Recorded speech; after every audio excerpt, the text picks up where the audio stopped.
Indigenous background, those of Indigenous background here, and hope that our actions and protests always have solidarity between us. For the struggle of Aboriginal people is for justice, and justice is also what we seek today.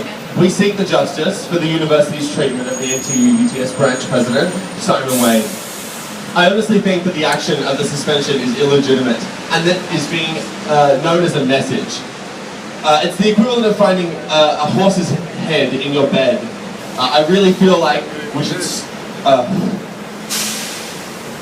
the university has decided the role it wants to play, and the staff must apparently be subjected to it. But we stand here today as students that line the ranks of the NTU, and as you talk to students at UTS, we have seen some stickers go around the university: staff working conditions, our student learning conditions, and this identifies one of the key points in this.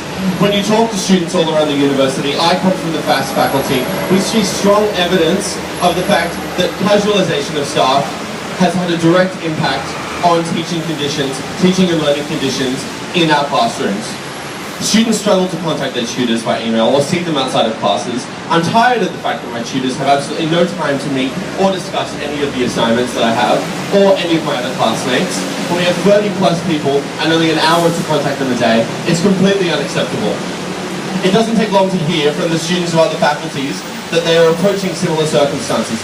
Less staff, more students, less classes and more online readings. Online integration of study should never be replaced with contact hours, but rather facilitate its teachings.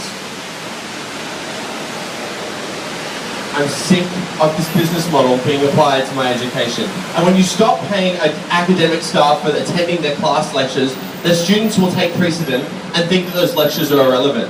When you aren't training your lecturers in how to use new equipment, students will be left behind too. A state-of-the-art classroom means absolutely nothing to us if it's not being used as an effective tool for learning.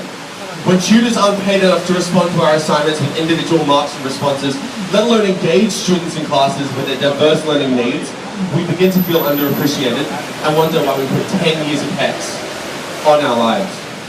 This is student money, our money, that should be put to good use in educating us, instead of installing new buildings in this university that most of us will probably never get to use.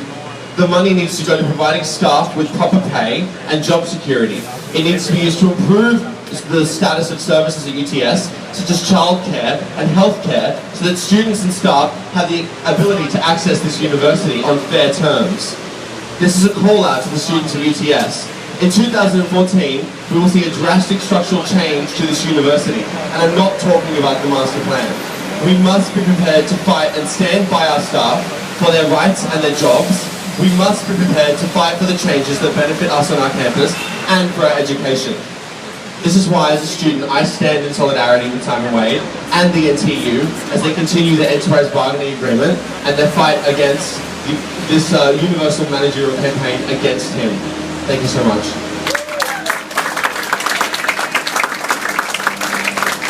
Thank you very much, Andy. And this struggle is very much about our union rights and the rights of the union, and very, very little about any individual actions, as we said earlier, to do with our branch president.